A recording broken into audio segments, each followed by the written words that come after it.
मुझे ये इस बात से बड़ी आपत्ति होती है, अगर कोई मुस्लिम बहुजन समाज पार्टी के फेवर में बात करता है तो आप ये कहते हो कि वापस आ रहे हैं। कोई ओबीसी बात करता है तो आप कहते हो वापस आ रहे हैं। अरे एससी एसटी ओबीसी और मुस्लिम के पास उत्तर प्रदेश में बस एक ही घर है जिसका नाम है बहुजन समाज पार्टी। उसके अलावा इनके पास कोई भी ऑप्शन नहीं है। कि बहुजन समाज पार्टी के विधायक नहीं जीते और बहुजन समाज पार्टी खत्म हो रही है, तो मैं आपको बताना चाहता हूँ कि हम वो बीज है, जितना नीचे हमें गाड़ोगे उतनी ऊपर निकल के आएंगे। कि हमें बहुजन समाज पार्टी जैसा शासन चाहिए, हमें बहन कुमारी मायावती जैसा शासन चाहिए, हमें कानून का शासन चाहिए। अखिलेश के खेमे में बैठने के बावजूद भी बहन कुमारी मायावती जिंदाबाद बोलते हो और बहुजन समाज पार्टी जिंदाबाद बोलते हो, क्योंकि आपका जो दर्द है वो अब निकल के आ रहा है। जो आपकी जुबान पहले कुछ और बोलती थी वो अब सच्चाई बोल रही है। देखिए, वो कुनबा नहीं, वो गैर बहुजन समाज पार्टी के जितने भी लोग थे उनको इकट्ठा करके बहुजन समाज पार्टी के विरोध में किया गया षड्यंत्र था, जिसे आप कुनबा बोलते हैं। जिनको इन्होंने चाहे बल से, चाहे छल से, चाहे धन से, चाहे बाहुबल से तोड़ा था ताकि बहुजन समाज पार्टी को नुकसान किया जाए, ये वो लोग थे। और ये कुनबा नहीं था, ये कोई सोशल इंजीनियरिंग नहीं थी जो बहुजन समाज पार्टी ने स्टैब्लिश की थी। ये तो छल की राजनीति थी जो कि बीजेपी के इशारों पर इन्होंने की थी। आप छल की बात कर रहे हो, मिशन की बात कर रहे थे 2022 में। देखिए, अगर आप कहते हैं कि मिशन वो है कि हम उनके साथ अगर हम खड़े हो जाए तो वो मिशन है, तो आपको ये बात समझने की जरूरत है कि वो बहुजन समाज पार्टी थी जिसने बहुजन समाज बनाने के लिए और एक गठबंधन बनाने के लिए, भारत की राजनीति बदलने के लिए हाथ बढ़ाया था। ये वो लोग नहीं थे जो बहुजन समाज पार्टी के साथ आए थे। हमने अपनी विचारधारा के साथ समझौता इस वजह से किया था क्योंकि हम उत्तर प्रदेश की और राष्ट्रीय राजनीति के हित में हम अपने व्यक्तिगत दुश्मनी को भुलाकर भी राष्ट्रीय राजनीति के अंदर अपनी पहचान बनाना चाहते थे। जो ओपी राजभर आजकल बड़े बयान दे रहे हैं, उसको कैसे देख रहे हैं? देखिए, मुझे ये इस बात से बड़ी आपत्ति होती है, अगर कोई मुस्लिम बहुजन समाज पार्टी के फेवर में बात करता है तो आप ये कहते हो कि वापस आ रहे हैं। कोई ओबीसी बात करता है तो आप कहते हो वापस आ रहे हैं। अरे एससी एसटी ओबीसी और मुस्लिम के पास उत्तर प्रदेश में बस एक ही घर है जिसका नाम है बहुजन समाज पार्टी। उसके अलावा इनके पास कोई भी ऑप्शन नहीं है। ओपी राजभर जी अगर वापस आ रहे हैं तो इसमें कोई नई बात नहीं है।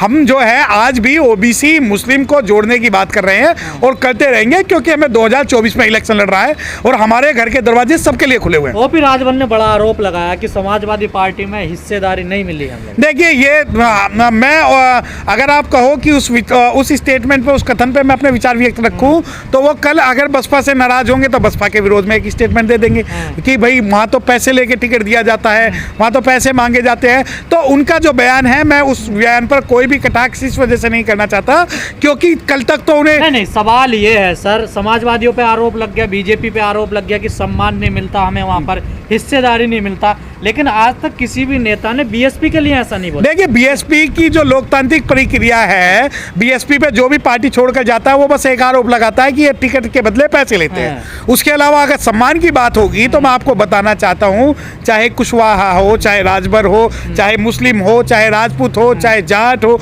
चाहे गुज्जर हो, चाहे ब्राह्मण हो, चाहे जाटव हो, चाहे वाल्मीकि हो, चाहे दुसाध हो, चाहे मल्ला हो, चाहे धोबी हो, इन सबको बहुजन समाज पार्टी ने उचित सम्मान दिया है। न केवल राजनीति के अंदर, बल्कि जब महापुरुषों की बात होती है तो हम वो लोग हैं जिन्होंने लखनऊ के अंदर ये इतिहास बता दिया कि आप सही लोगों की जगह क्या है। हम सभी बहुजन समाज में जन्मे हुए संत पुरुषों का, महात्माओं का हम सम्मान इस वजह से ही करते हैं क्योंकि सिर्फ राजनीतिक मुद्दा नहीं है। अब जब आपकी बात होती है कि इन्होंने आरोप नहीं लगाए, बिल्कुल सही है। आज भी बहुजन समाज पार्टी बहुजन समाज का प्रतिनिधित्व करती है और भविष्य में 2024 के अंदर हम आपको दिखाएंगे कि बहुजन समाज पार्टी किस प्रकार सभी वर्गों का, जिसकी जितनी संख्या बारी उसकी उतनी हिस्सेदारी, इस सिद्धांत पर, साहब काशीराम के सिद्धांत पर काम कर रही है। ये जो लोग अखिलेश के साथ गए थे 2022 में, क्या इनका मोह भंग हो चला है? नहीं, देखिए, कुछ अपॉर्चुनिस्ट लोग जो है, जो मतलबी लोग हैं, वो तो कभी बीजेपी के साथ जाएंगे, कभी कांग्रेस के साथ जाएंगे, कभी किसी के साथ जाएंगे, तो उनका मोह भंग नहीं है। उन्हें अपॉर्चुनिटी की राजनीति करनी है। और जो व्यक्ति बहुजन समाज के पार्टी के साथ जुड़ा हुआ है वो वही जुड़ा हुआ है जिसे मिशन की, बहुजन समाज की और अपने जो हितों की बात करनी है। नहीं, मिशन चलाना तो वही गए थे, मिशन का ही आरोप बहन जी पर लगाकर वो लोग। देखिए, मिशन पे बहन जी पर तो हर कोई आरोप लगाता है क्योंकि उन्हें पता है कि उनकी जो प्रतिनिधित्व है सिर्फ बहन जी करेंगी और सबसे सॉफ्ट टारगेट जो है बहन जी है। परंतु आज ये देखिए कि जब इलेक्शन हुए और आज सबके सुर इस वजह से बदले हुए हैं कि वो मुंह से कुछ भी बोल ले, लेकिन समाज का जो असली हितैषी है, समाज का जो दर्द है, वो सिर्फ बहुजन समाज पार्टी समझ सकती है। कई लोग कह रहे हैं कि बीएसपी हारने के बाद भी जीत गई। देखिए, हम हम शुरू से इस बात को कहते हैं कि अगर आप ये सोचते हो कि बहुजन समाज पार्टी के विधायक नहीं जीते और बहुजन समाज पार्टी खत्म हो रही है, तो मैं आपको बताना चाहता हूं कि हम वो बीज है, जितना नीचे हमें गाड़ोगे उतनी ऊपर निकल के आएंगे। और आज उत्तर प्रदेश के अंदर आज हर पीड़ित की, हर शोषित की, हर व्यक्ति की आज जो मांग है उत्तर प्रदेश के अंदर, वो ये मांग है कि हमें बहुजन समाज पार्टी जैसा शासन चाहिए,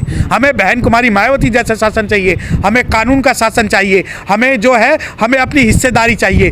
तो जब राजभर ये बात बोलते हैं तो वो कोई नई बात नहीं बोलते। मैं और आपको बताना चाहता हूँ, अभी तो बाढ़ आएगी, अभी तो ये आंधियाँ आ रही हैं, 2024 से पहले बाढ़ आएगी, क्योंकि हमारा जो मिशन है, हमारा जो मूवमेंट है, वो सिर्फ ये नहीं है कि हमें जो है सीटें जीतनी है। हमारा मिशन मूवमेंट है कि हमें सबको प्रतिनिधित्व देना है। इस बात का किसी को बुरा लगे और हमारे ऊपर कोई आरोप लगाए कि हम मुस्लिमों की पार्टी हैं, हम ब्राह्मणों की पार्टी हैं, हम राजपूतों की पार्टी है, तो हमें इस बात से कोई प्रॉब्लम यादव ने मिशन नहीं चलाते क्या?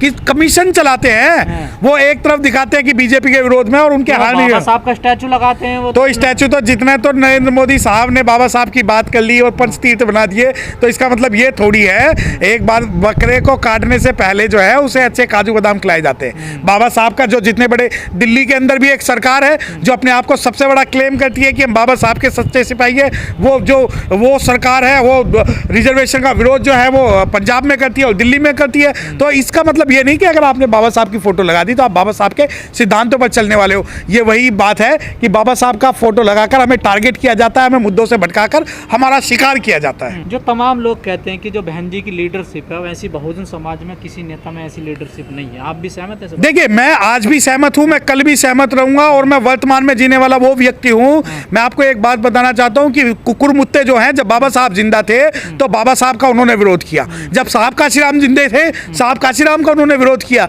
जब बहन जी जिंदा है और मिशन को एक मजबूत सशक्त रूप से चला रही हैं, तो उन लोगों को उनमें बहन जी में कमियां नजर आती है। वो कहती है कि परिवारवाद की राजनीति है, वो घर से नहीं निकल रही। अगर परिवारवाद की राजनीति है और घर से नहीं निकल रही तो क्या कारण है? आज जब आप आंख खोल के उत्तर प्रदेश की तरफ देखते हो तो बस आपको बहन जी नजर आती है और आप अखिलेश के खेमे में बैठने के बावजूद भी बहन कुमारी मायावती जिंदाबाद बोलते हो और बहुजन समाज पार्टी जिंदाबाद बोलते हो, क्योंकि आपका जो दर्द है वो अब निकल के आ रहा है। जो आपकी जुबान पहले कुछ और बोलती थी वो अब सच्चाई बोल रही है कि आपकी जो हक परस्ती में जब कभी रायशुमारी होगी वहां सबसे पहले। लेकिन ये तमाम नेता आरोप तो लगाते हैं, चाहे बीजेपी में भी दिनेश खटीक जो राज्य मंत्री, उनका सम्मान नहीं मिलता, बात नहीं होती, लेकिन हट फिर का पहुंच तो वहीं जाते हैं ना। फिर नहीं, देखिए, इनकी जो व्यक्तिगत स्वार्थ है जो यहाँ पहुंच जाते हैं, इन्हें जब अपॉर्चुनिटी मिलेगी तो ये बहुजन समाज पार्टी में आएंगे। और मैं आपको एक बात बताना चाहता हूँ कि दिनेश खटीक की जब सबसे पहले अगर किसी ने इस बात को उठाया तो बहन कुमारी मायावती जी ने उठाया और बहुजन समाज ने उठाया।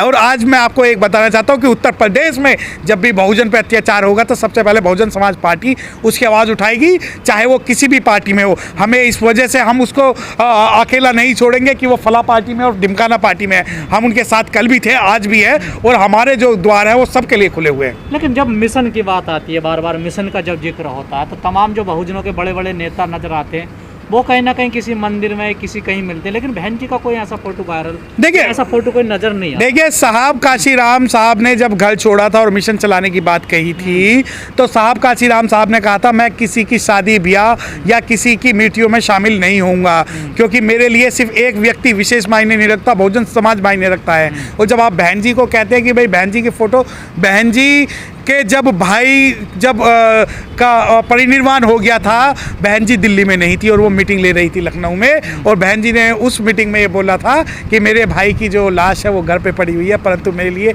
मीटिंग सबसे ज़्यादा ज़रूरी है।